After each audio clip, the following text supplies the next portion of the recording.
할렐루야. 2024년도 10월 둘째 주 주일날 예배해 주신 말씀을 봉독해 드리겠습니다. 마태복음 16장 21절에서 23절 말씀을 봉독해 드립니다.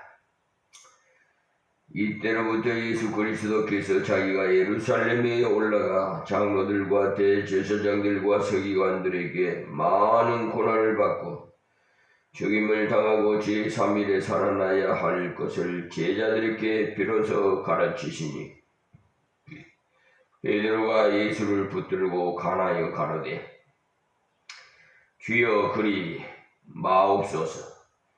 이 일이 결코 주에게 미치지 아니하리이다. 예수께서 돌이키시며 베드로에게 이르시되, 사단아 내 뒤로 물러가라. 너는 나를 넘어지게 하는 자로다. 네가 하나님의 일을 생각지 아니하고 도리어 사람의 일을 생각하는도다 하시고. 아멘. 찬양 하나님께 드리겠습니다.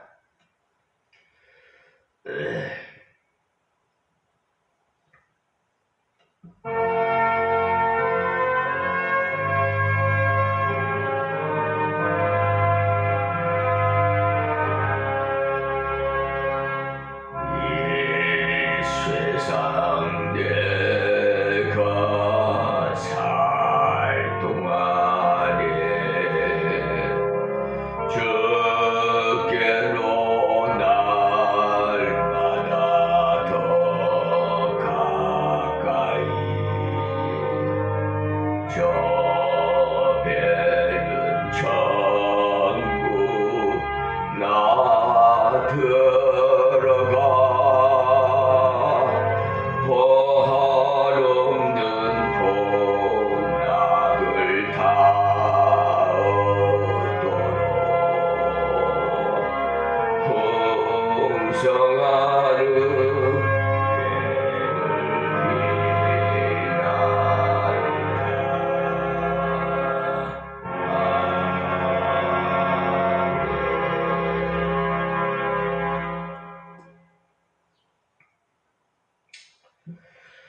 할렐루야. 기도드리겠습니다. 하나님, 이 비천한 종이 하나님의 은혜로 이 자리에 서사오니 성령의 두루마리 갑절을 입혀 주옵시고, 입을 벌려 성령이 말하게 하옵시고, 전하는 자나 받는 자가 다같이 은혜 받게 하여 주시옵소서. 특별히 우리 사랑하는 성도들 어디 있든지, 또한 유튜브 방송을 시청하시는 세계 만민 여러분에게도 복 있는 자는 다 이 말씀을 받고 은혜 받게 하여 주시옵소서. 이방인들도 구원하셔서 영광 받아주심을 믿사오며, 널리 이 말씀이 땅끝까지 이르려 주여 어서 오셔서 이 혼란한 세상을 심판하시옵소서. 예수님의 이름으로 기도하옵나이다. 아멘. 오늘 주신 말씀을 통해서 언행일치의 그 중요성이라는 제목으로 은혜를 받기를 원합니다. 말과 행동이 일치하지 않는 위식을 일삼는 자들은 주님의 책망을 받을 뿐만 아니라 세상 어디를 가나 환영받지도 못합니다.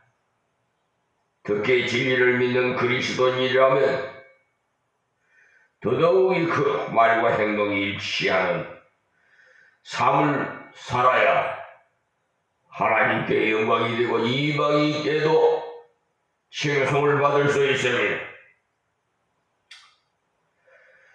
그러므로 성도들의 삶이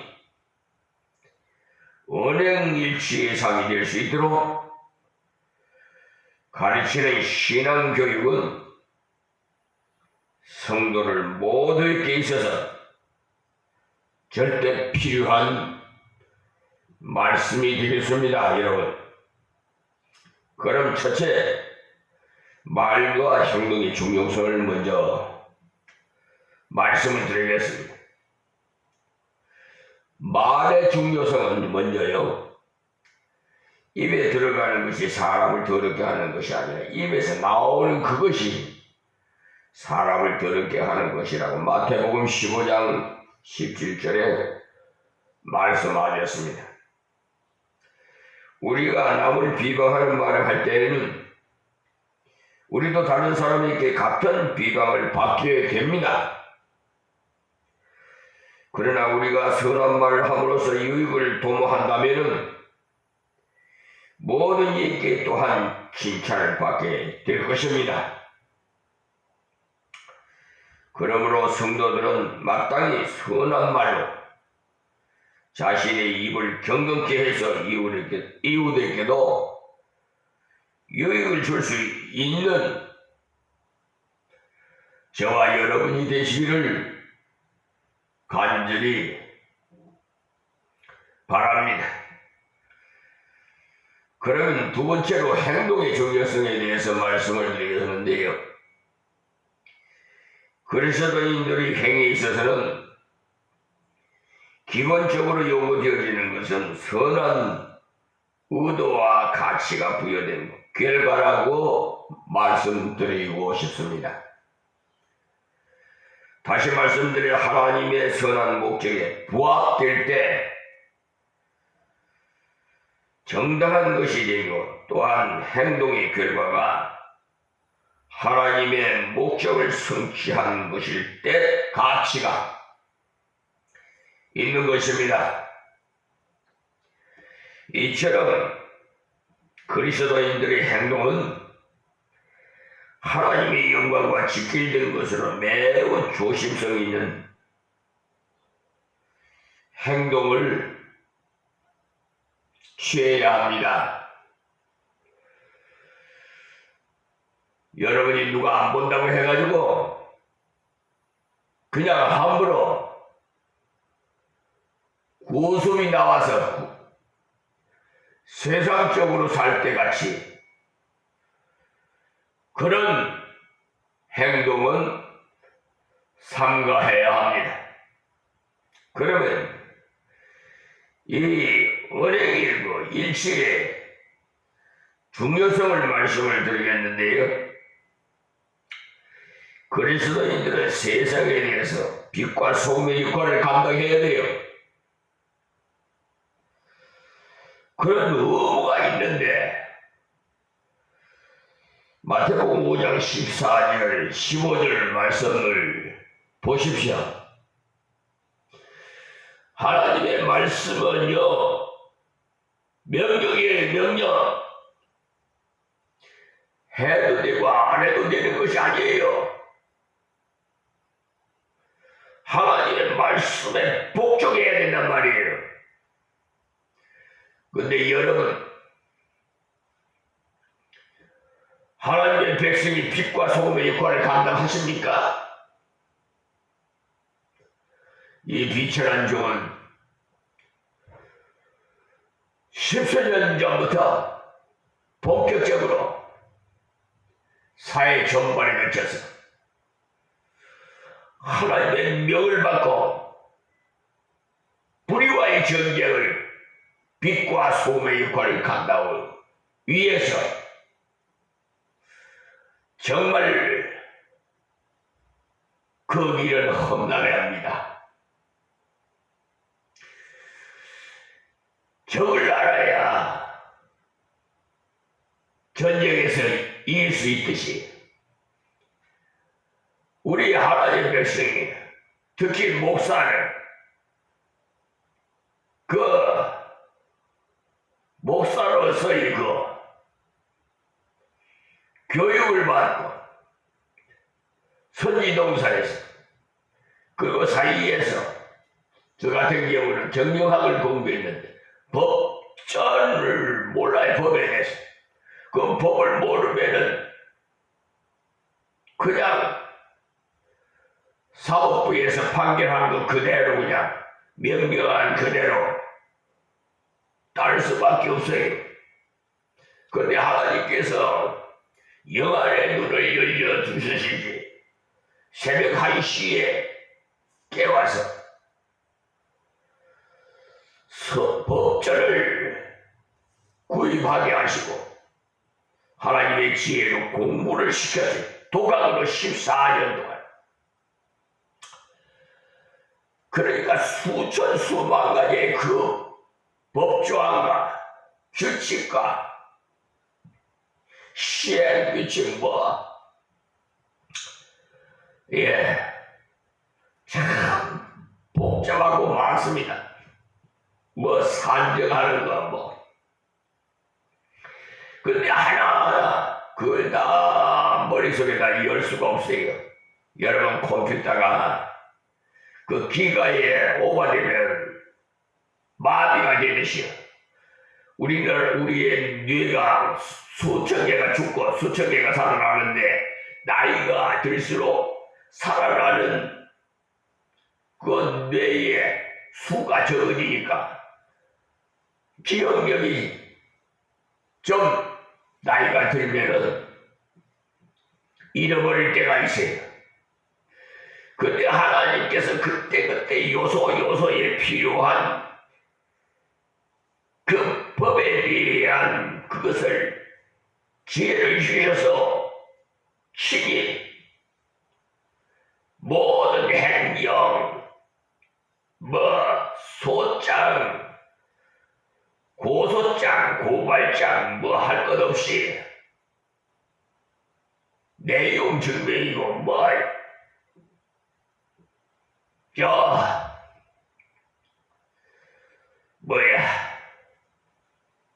헌법재판소 재판 청구 행정법원 또 소장 청구 이런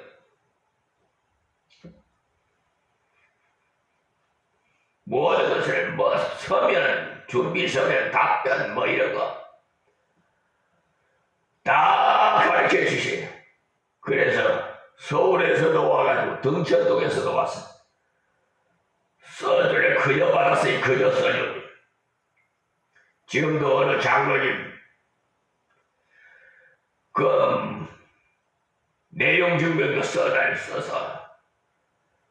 소송된 거 이성관계 각가지 모든 복잡합니다. 너무나 이런 걸 다 써서 지금 주고 진행하고 있습니다. 근데 하나님께서는요 거저 받았으니 거저 줘라니. 하나님의 말씀은요 공짜가 없어요. 말씀대로 순종하면 30배, 60배, 100배를 채워주는 거예요. 주는 자가 복이 세요. 놀랍도록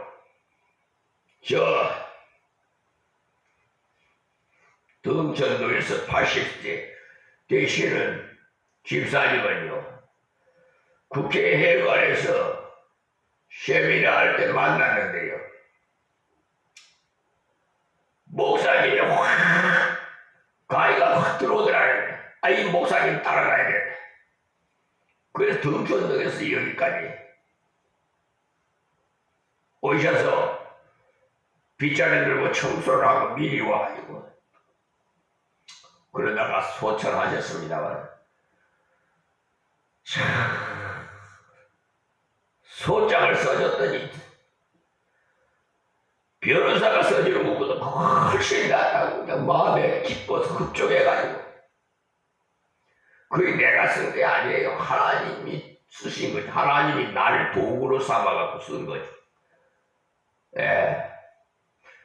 나한테 감사도 하지 말고 하나님께 감사하세요. 하나님께 감사도 하세요. 하나님, 그랬더만은 복사기 200만 원이 넘는 복사기를 하나님께 바치고 그랬어요.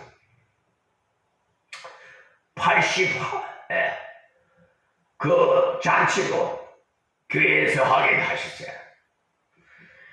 자, 그러므로서 하나님의 말씀엔 명령이니까 우리가 빛과 소금을 감당한다면 이 사회에 부조리가 없을 거예요. 얻은 것에 빛이 되어주고 부패하지 못하도록 소금을 뿌리고 또 우리 음식에도 조미료 역할을 하죠. 이렇게 음식에 간이 맞아야 소금이 역할을 하는 거죠.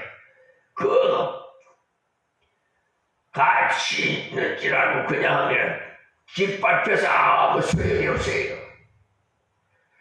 자, 그리스도인들이 입으로만 사랑을 외치고 그에 따르는 행동이 없다면 외식하는 자로서 하나님의 영광을 오히려 가리게 됩니다. 참 고달픕니다. 그러나 감사하고 하나님께서 위로해 주시니까 평안합니다. 지금 10수년 동안 하더라고요. 여러분, 법정 저 사법부가 얼마나 부패한 자입니까? 사법농단. 여러분, 그 누구야? 그 대법원장 사법농단 사건도 벌써 다 겪고, 뭐 김명수 대법원장, 양승태 대법원장에 하여튼 이요 백을 흙으로 흙을 백으로 돈으로요 비싼 돈 줘가지고 변호사 사면요 무조건 흙이고 백이고 다 변해요. 심지어 민사소송법도 그냥 어겨요. 소장 두 번 받은 지 30일내로 답변하는 것도 선고기일 하루 앞둔 103일 만에 답변을 그것도 받아가지고 그 헌법 103조 위반하는 거거든요. 근데 버젓이 그걸 고발하면 그냥 각하 혐의 없어. 이런 못된 것들 법관들이에요. 근데 양심적인 법관이 피해가 됩니다. 선량한 국민들에게 피해가 됩니다. 이렇게 짓밟혀요. 여러분의 인격을 침해당하고, 자, 심지어 목사라니 감리교 목사라니 로고스 법무법인 그러니까 법무법인 유한 로고스 변호사 사무실에 종사하는 백현기 변호사가 바로 감리교 목사예요. 감독, 임시감독 개장까지 했대요. 그런 자가 완전히 상습 사기꾼이에요. 그래가지고 현지 판사하고 매수를 해가지고 정관예우로 그래갖고 대법원에는 심리 불속해 기가 이게 말이에요. 참 어이가 없어요. 무조건 대법원에 가면 심리 불속행 기각으로 그거 끝나요. 대법원에서 한번 끝나면 끝나는 거예요. 그런데 이것을 민사소송법 211조에 보면요, 판결, 그러니까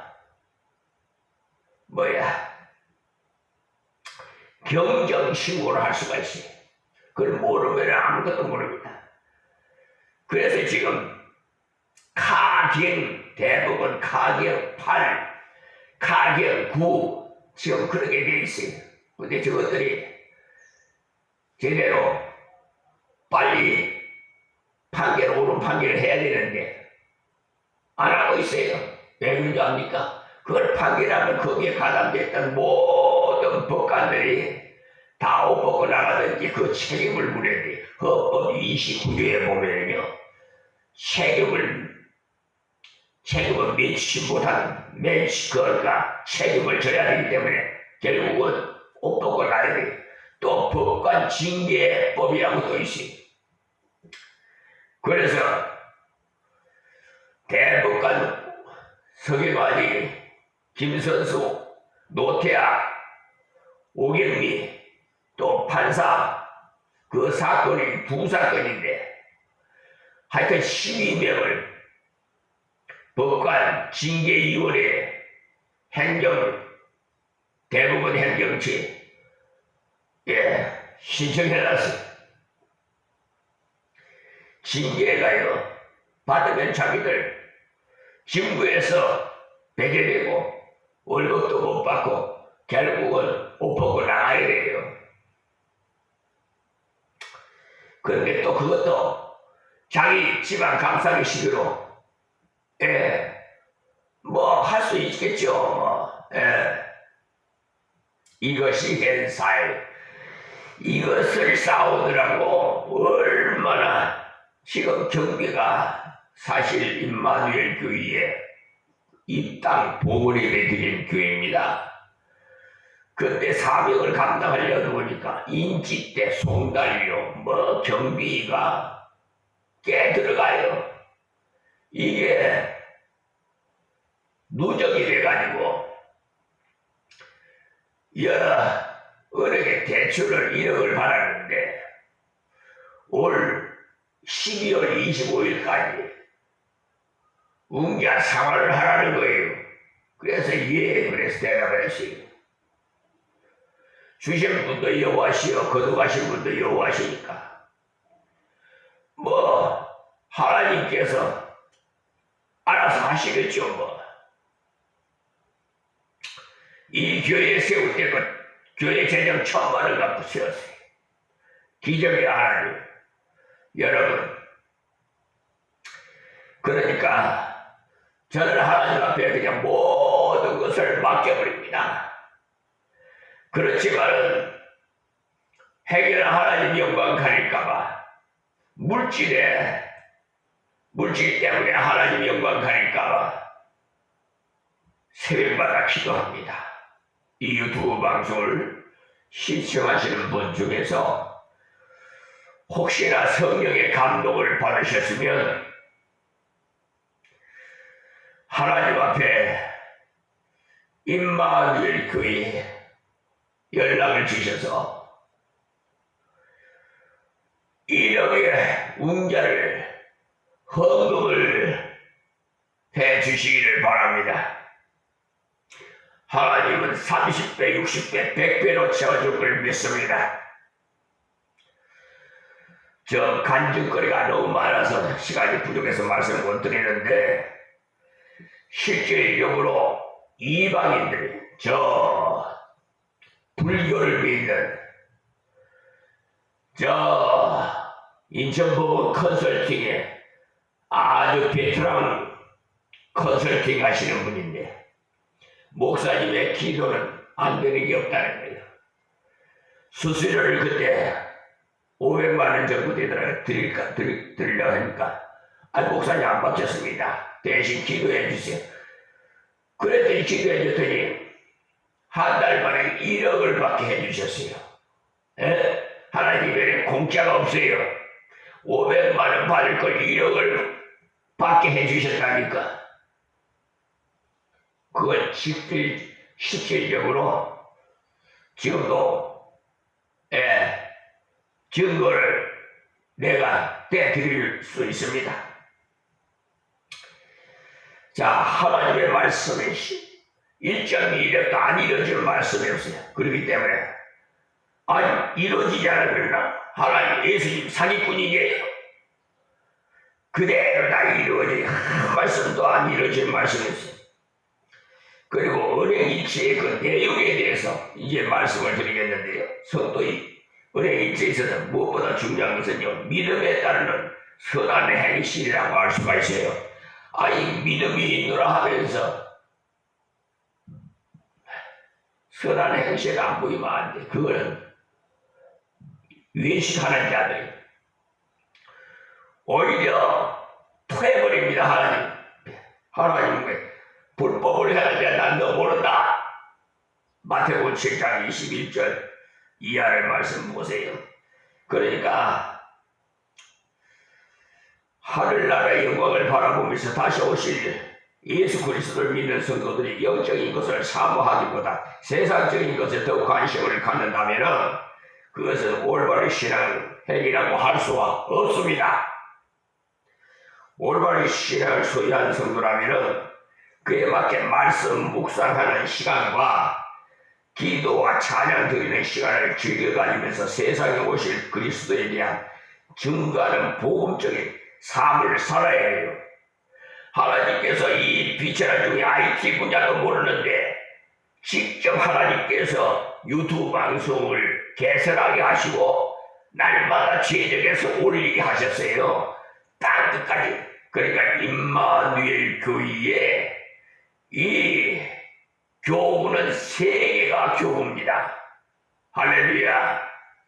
땅 끝까지 복음이 증거됐을 때는 주님 오신다고 약속하셨어요. 또한 참된 성도의 삶에는요, 사랑의 행위가 따라야 되는데 우리 주님 사랑하신 것처럼 우리도 이웃에게 사랑을 베풀 줄 아는 삶이 되어야 됩니다. 사랑은 남의 허물을 덮어주고 자신의 몸을 내주기까지 하는 거예요. 물론 연약한 인간으로서는 완벽한 사랑을 베풀기는 매우 어렵지만 사랑의 본질이신 하나님께 간구함으로써 충만히 받는 사랑을 이웃에게 베풀 수 있도록 노력하는 성도가 되시기를 바랍니다. 할 수 있어요. 왜요? 성령의 인도함 받으면 할 수 있단 말이야. 내가 하는 것이 아니라 하나님이 하게 하셔요.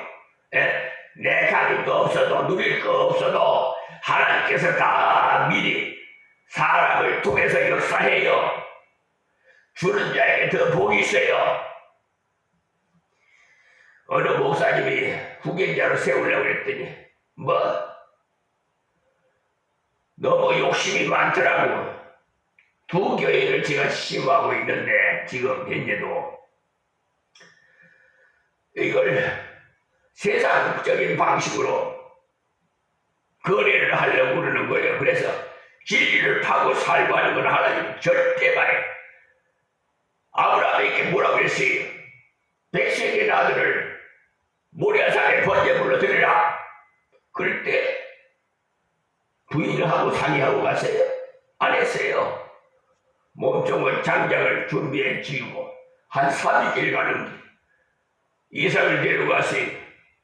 심지어 이삭이 아직 이렇게 장작을 준비해 가는데 재물은 왜 없습니까? 그래. 참 난처하겠죠.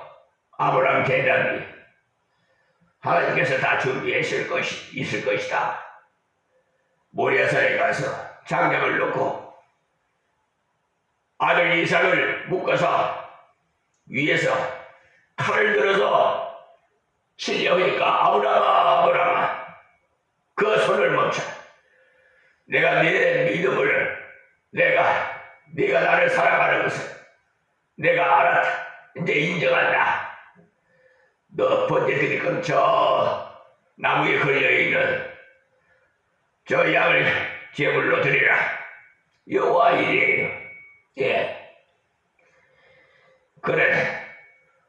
이름을 헌금을 하라니까 아무 소식이 없어요. 왜? 세상적인 방식 다 자기가 받을 건데 그러니까 억울해. 그런 거 보면 답답해. 그러면 이 은행에 대해서 일절에서 무엇을 누구를 봐야 주님을 몸을 봐야 돼. 주님이 보신 은행의 일체. 그러니까 우리들이 사랑하시고 성육신 하셔서 하나님과 함께 가시고 느낄 수 있는 영광된 자리로 스스로 그런 자리를 버리고 인간의 육신을 입어서 주님께서 이 땅에 오셔서 여러분 거저와 높임을 받기는 원치 않으시고 고통당하시는 자 가난한 자들을 찾아다니시면서 이적과 기사를 행해서 그들에게 어떻게 했어요? 복을 주시고 하늘의 영광 소망할 수 있도록 해주심으로 사랑을 행동으로 보여주셨습니다. 또 서로 높임을 받으려 하지 말고 섬기는 자가 되라고 하신 주님께서 친히 제자들의 발을 씻겨주셨어요. 요한복음 13장 14절에 특히 예수님의 가장 큰 언행일지 보는 역시 십자가입니다. 십자가 지신 것, 우리의 죄를 대속하시기 위해서 여러분 진심으로 사랑한다면 사랑에는 희생이 따라야 돼요. 말로는 사랑하라, 배부르라, 사랑한다. 아이고 누가 말로는 못해. 그런 것은 세상 사람들이나 하는 것이에요. 우리 하나님 백성들은 그런 거 아니에요. 그래서 예수님께서 명하셨어요. 은행일치를 몸소 실천하신 주님께서 성도들에게 은행일치의 삶을 살 것을 강력히 요구했어요. 진실한 그리스도인이라면 주님을 항상 모시고 사는 사람으로서 하나님의 영광을 위하고 이웃의 유익을 위하고 사랑을 실천하는 삶을 살아야 됩니다. 여러분, 물론 말과 행동이 일치하는 삶을 산다는 것은 쉬운 일은 아니죠. 그러나 주님께서 명하신 대로 땅끝까지 복음을 전해야 할 성도들은 먼저 이웃들에게 신앙과 행동이 일치하는 본을 보여서 그들에게 진정한 그리스도인이라는 인정을 받은 후에 복음이 전하는 것이 유익해요. 저 사람 같으면 저분이 예수님처럼 정말이야 저 사람 같이 믿어야겠다. 저가 왜 이렇게 예수 믿던 자가 40세까지는 사업을 했어. 그런데 세상에 어느 날 젊은 부부가 제가 저기 중앙청 옆에 그 누상동에 초자동 있고 거기에 살았어. 그런데 첫 주일날 젊은 부부가요 중간에 아기를 한 30살 돼서 양손에 잡고 그때 당시에는 성경책을 이렇게 가슴에 품고 다녔어요. 요즘같이 핸드백에 가져가 그냥 그렇게 다니지 않았어요. 그래가지고 교회 갔다 오는 모습을 보니 얼마나 행복하게 보이니 나도 저렇게 살아야 되겠다. 그런 마음으로 성령이 인도를 하시고 거기에서 저 서서울에 있는 세문안교회 강신면 목사님 신고하는 교회 그때 당시 그래 갔어요. 그래서 첫 발을 내렸습니다. 여러분, 진정한 그리스도인을 인정을 받은 후에 복음을 전해야 그것이 권위가 있고 열매가 맺어요. 이처럼 말과 행동이 일치하는 삶을 사는 그리스도인들은 하나님께서 기뻐하시고 더 큰 일을 맡기실 것은 분명합니다. 여러분의 삶 속에서도